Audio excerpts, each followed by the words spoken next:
Hello, apologies for the crudeness of the video. I'm just walking to work. It's a 2-mile walk. It's a beautiful day, so I decided I was just going to come out for a walk. But while I'm walking, I just wanted to discuss a few things regarding teenagers and mental health. As an adult, it's easy to recognise that I perhaps need to do things to enhance my mental well-being, to look after myself. So to walk 2 miles a day, come rain or shine, snow, hail, etc.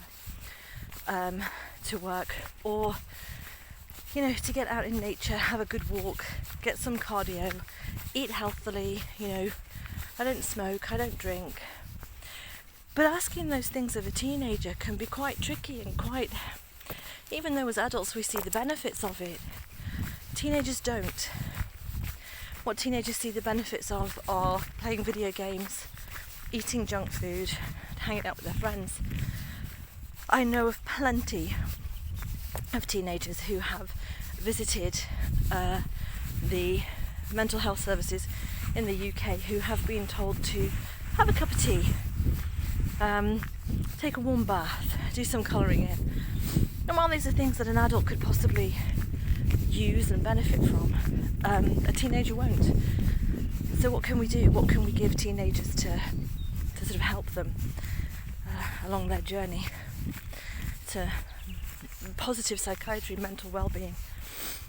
Well, for one, I think giving them that chance to have a time-out place, a safe place that they can go to, maybe at their bedroom or a friend's house, place in the garden, in fact.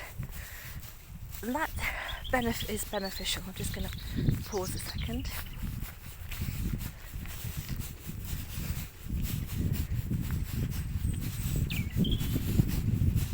Morning.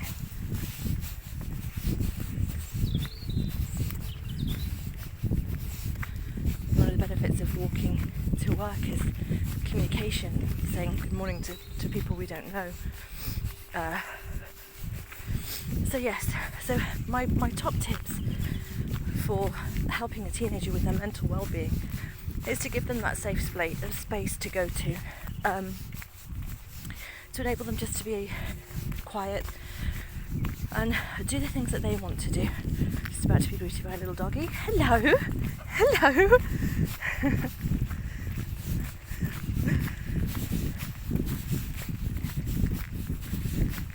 Very excited there. Oh.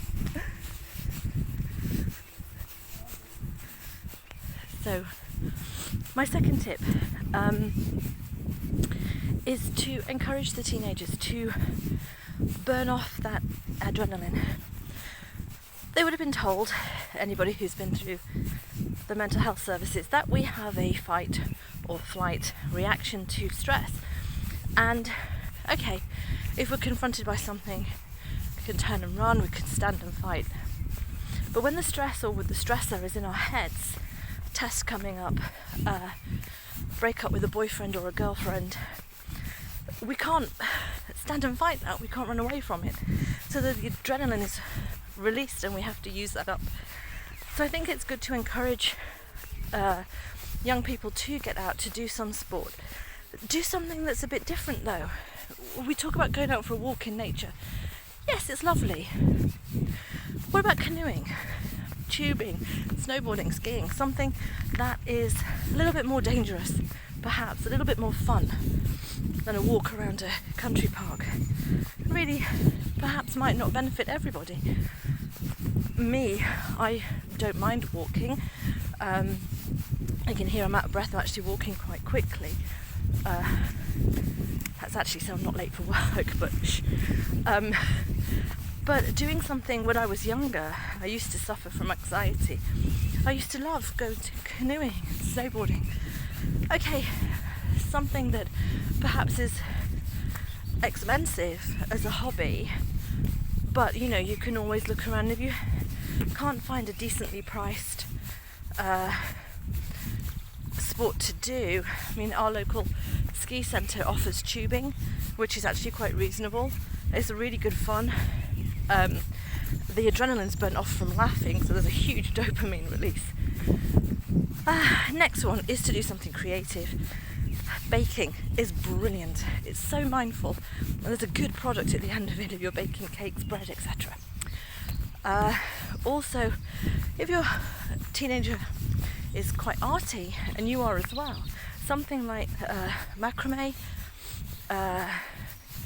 making dream catchers, cross stitching, something that's a little bit different. And I think that's the point here, is to do something completely different than the normal colour in some mindful colouring sheets, or to go for a walk, have a cup of tea. Do something adventurous.